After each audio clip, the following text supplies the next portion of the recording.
we were using a plectrum, a guitar pick, one of Mark's guitar picks, and he was in there recording all this with different miking techniques. And I was using the pedals, different pedals, to create this arpeggiated sound. And then Mark was moving these chordal arpeggios backwards. So there were a few techniques going on. Yeah. And I'm explaining this just because that's what they kind of sound like sometimes when they arrive. And it's not that they're ever truly gone, but sometimes they're quiet. They're quiet. And they're encouraging me to do the research or have the experience or to be open to the unknown, what I don't know. I mean, I'm really bumbling through everything most of the time. But you know, that's okay. When I've been able to surrender to that truth, then it's humbling, and that's good.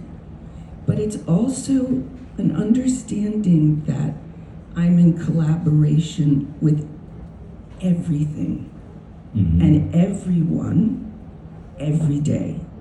So at the coffee shop, at my favorite cafe, Henny Honey in Stuart, Florida, wherever I am, you know, there can be a person there that just says one thing that I don't mean to eavesdrop, but I do. But sometimes I just hear it and go, oh, okay. And that sound of them appearing. And again, it's hard to describe it because it's not a linear type of happening. It's a mystical, magical type of happening that's been, and I'm so fortunate, happening to me since I can remember. Like, since before I can remember.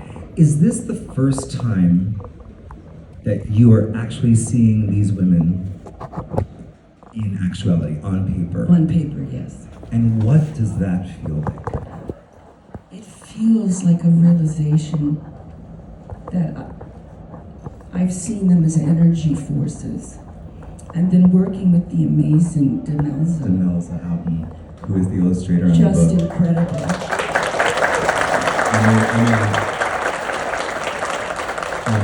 Lynn is here from Penguin, and Lynn was the art director on the book, and Lynn was such an important part of this story and working with Demelza. And the thing about working with Tori and getting art notes from Tori is that they're not like, I think this should be purple.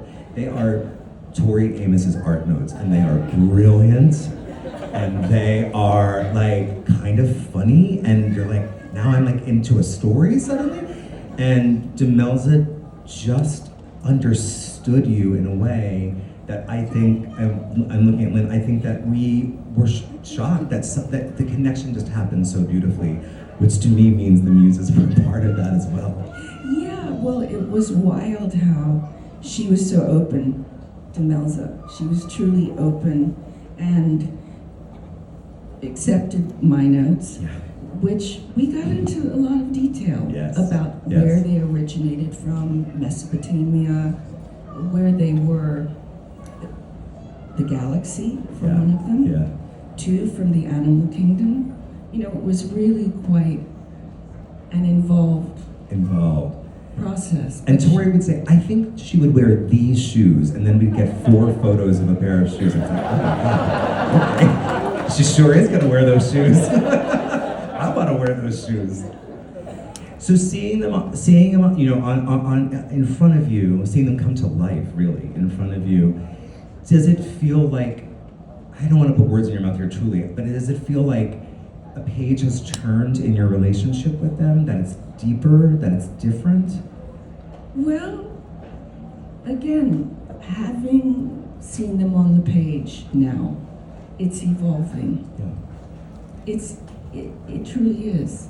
Because as I was making the music for this and I was seeing them, that was partly influencing things. I mean, honestly, I was writing a song 3 weeks ago yesterday that made the album.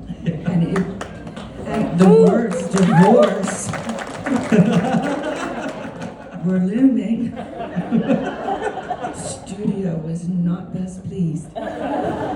It was, will you tell those muses, chip chop, come on. We are mixing Monday.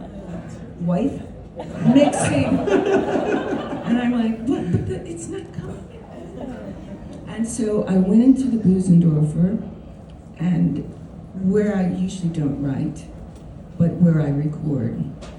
And so I just went in there and looked at that Busendorfer, and I just said, okay, I just need some help because I'm going down a direction for the last song. And we talked about the last song needed to be encapsulating the whole day to Dad, to explain what really happened that day. And so I knew that, but I was walking down a very different musical road. And it just didn't feel right. It didn't have exuberance. It didn't have the feeling that the artwork had. Yeah. And so it was like I was working on something that I'm like, God, this is a little blue. What's going on? And so I just sat at the piano and just pushed record on my iPhone and literally took dictation from the Muses, and that is the underscoring. Wow. And then had to come up with the top line and the lyrics by Monday and record it and get it to Matt Chamberlain. You know, I'd love to talk about the music for another moment. So, you know, as we were working on the book, Tori said, oh, there should be music for this book. And I thought, yes, I would love that. And what you produced and what we have now as an accompaniment to the book, I think, telling the story in a really different way, but still telling the story is gorgeous. And I think it's so wonderful for all of us, all of your fans, from the littlest to the oldest, to be part of this world that you created. And the thing that I guess I want to ask you next is, you have created a gigantic world for all of us to live in, and we are so grateful for that. But this particular world really thinks about children, and really thinks about how do we talk to children about inspiration, how do we talk to children about believing in themselves. And one thing that I think came out in our work together is that you said something right in the beginning when we were working of like, you know, it's not just about music or painting or writing. Inspiration and the things that we create can be numbers, can be insects, can be cupcakes, can be baking. And of course, I've always thought about that, but I think the way that you deliver this message in this book for children is so, so important, because, not to give anything away, but Dad is the one that little Tori has to convince to understand who the Muses are. And I wondered, can you talk a little bit about how the Muses came to you, approached you, worked with you as a little one, and what your dad and your mom's point of view was on them? When did you say to them, hey, guess what? I got some ladies who I hang around with. Well, you know, bless my father, but being very religious and bless him, he hasn't had the turnaround in his life that Dad in the book has had. Yes. So perhaps what I'm hoping is that this is planting a seed for the Reverend Dr. Edison M. Amos to be able to, I'm going to go read it to him when I get back. And I'm hoping that this touches something in him, because in reality, he had a very, very tough growing up and a very very stern mother. So, you know, he had to contend with that. And I think finding Dad in the book has given me some compassion for what my real actual father has had to deal with for 96 years. Sure, yeah. But I'm sorry, I digressed from the question. If you could get me back on track. No, not at all. There's no such thing as digression when it comes to you, I'm telling you. I know this for sure. No, I was asking, you know, you as a little one telling your parents, I have muses. I was very protective of them. Yeah. Yes, because growing up in a puritanical household, my mother was open to things. She would read me Edgar Allan Poe. And when my father thought I was hearing Bible stories, this is where Mary's rebellion took place. Love you, Mary. Mary was very quiet, but she was highly intelligent and gave up her career, as many women did, for their husbands in the late 40s, early 50s at that time. Yeah. So I remember story time very much being her reading Edgar Allan Poe's works to me and getting me filled with the stories that she was passionate about. Yeah. And that's how that got passed on very quietly. Nobody knew what Mary was up to. Right. Right. No. Because she played the minister's wife to a T. She played that. Yeah. And yet, in real life, when he would go off to church, the apron would come off, the record collection would come out, and Fat Swiler would be playing. Yeah. Or she had such a collection. Yeah. And I love that the apron comes off. Oh, yes. Oh, yeah. We have some audience questions that I want to get to, but I do want to ask one more question that I think is, I think it's an exciting one. What is it like to see little Tori in this book? Healing. Healing. I think it's very healing because the reality was that, going to the conservatory at that time, starting in 1968, they taught in a very specific way, and some of you might remember that. I'm hoping that all music is taught differently now. However, it was not inspirational, and it was almost a punishment to go from playing the Beatles catalog at that age and scores of musicals to starting to read music. They started with Hot Cross Buns and Mary Had a Little Lamb. So what became, as you can see,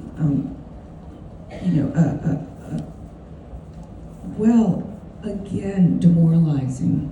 So something that I treasured so much, which was playing music, it felt like a punishment. Sure. So it was a blessing and a curse to have this gift. Yeah. And yet then, the expectation of, she's going to be a concert pianist, and this is how we're going to do this. And the train is running really much faster than I'm thinking, I want to play Beatles music. Right. We don't want to play Mary Had a Little Lamb. We want to play Mary Takes the Apron Off.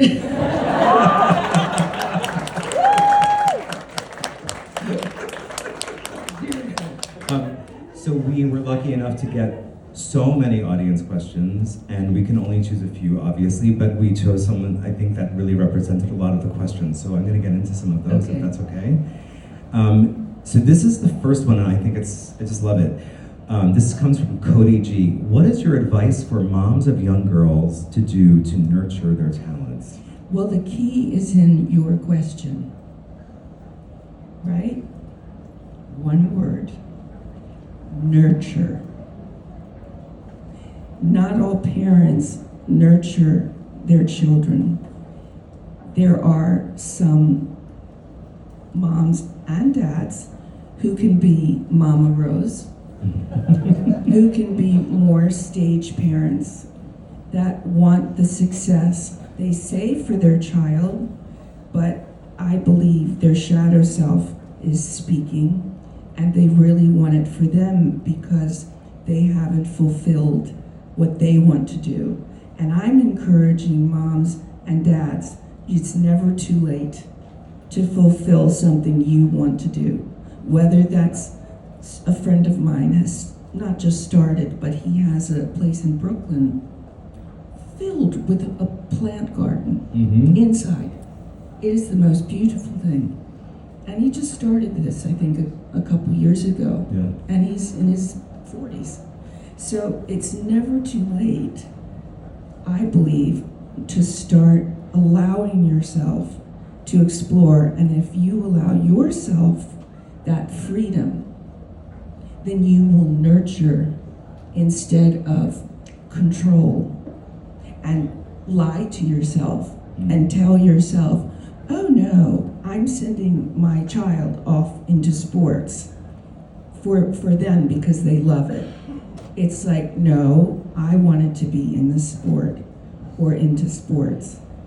And if you can admit that to yourself, I think then you approach it differently. Yeah. Then it's not you living your dream through a niece or nephew or a great niece or nephew or a child or a grandchild, but you are allowing them to find their own way through it.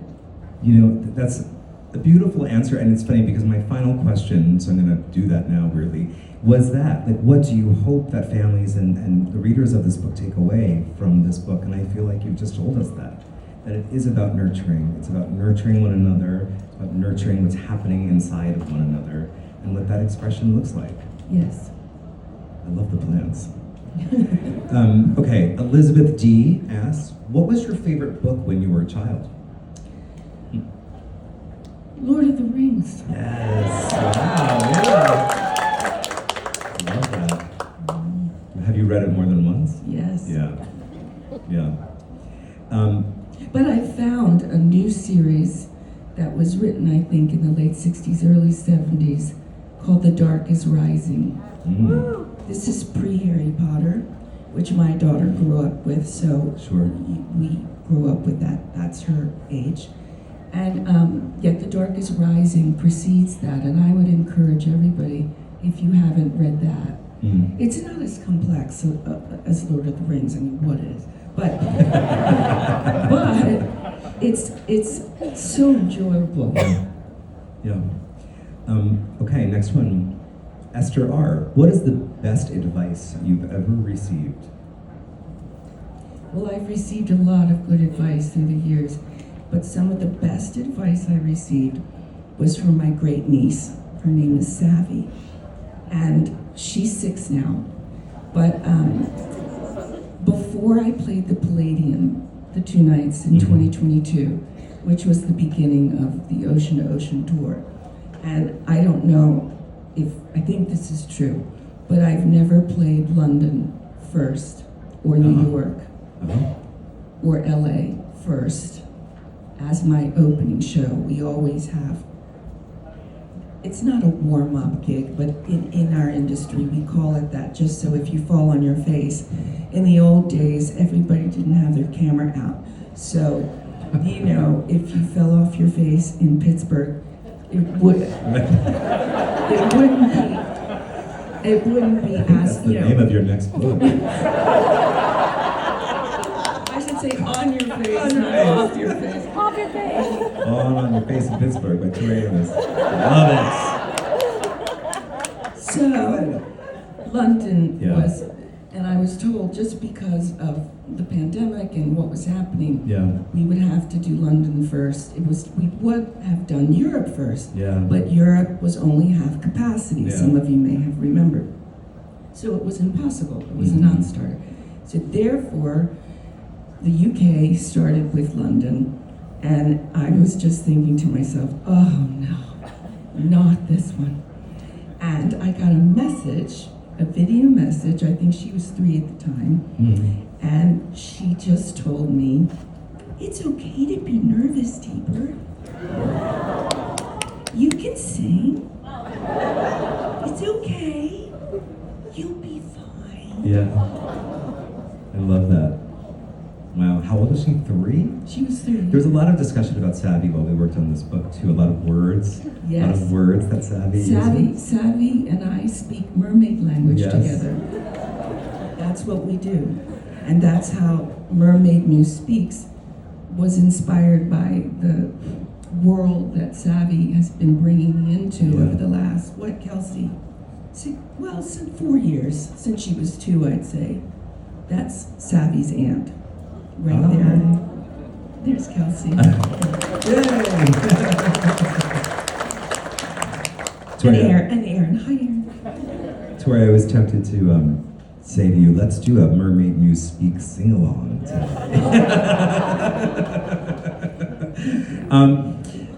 Okay, two more. I am a pastry chef. This is Adam M. What is your favorite dessert? Well, Chef Bjorn, who has been through the record at Martian, Mark's a vegan. Oh. So he's been making vegan dishes all the time. Yeah. I'm a lioness, I am not. Anyway, but I mean, there's some days when a British man looks white veggie to me, just a little salt. Lunch. No, but I am dairy-free. And so Chef Bjorn made lemon tart, dairy-free lemon tart, and it was amazing. Wow, I love that. That's a good answer. It's delicious. Yeah. Okay, here's our final one. What do you think has been the biggest change in your creative process from when you were young to today? And what do you think is the same? This is from Raymond A. The same is that the Muses are in my life. Mm-hmm. There was a period when I lost them, and I've tortured everybody with that story. But when I stopped listening to them and I started listening to, I call them the boys club. There can be women in the boys club, but people that are going after a commercial chase, when you start chasing your creativity for commercial gain, and then you stop being a unique expression of yourself. Mm-hmm. And we talked about this. We believe, we have a philosophy, and we stand by this before we started this book, that we believe everybody has muses. Absolutely. Not everyone knows how to find them. We recognize that. And we recognize that sometimes how they appear is going to be different for each of us. Mm-hmm. Some are frequencies of light, some it's more sonic. Yeah. It comes in different ways. It isn't always looking like a sparkly goddess, Right. which mine look like. Yeah, they sure do. That's how they've always appeared. Yeah. But Blakes are insects. Yes, absolutely. That was a really interesting conversation when we were talking about the characters in the book, and Blake, who you will meet when you read the book, loves insects, and little Tori is like, insects? You know, like, it's like, ooh, but she understands, she learns from him about what this means. She learns from them all. Yeah. She learns from Blake, and then she learns from Anna. And of course there's a magic piano, so things happen. And Blake and Anna are able to discover how their muses appear to them. Yeah. And the magic piano, of course, is along. Now, bless, but Spike hasn't found his yet. Yes. Spike. Yeah. Yeah. We have a lot to talk about Spike someday. There are not many rooms you can sit in where someone says, of course there's a magic piano, but this is that room, and it's because you're in it. And so I want to say, on behalf of everyone in this room, thank you for everything you do.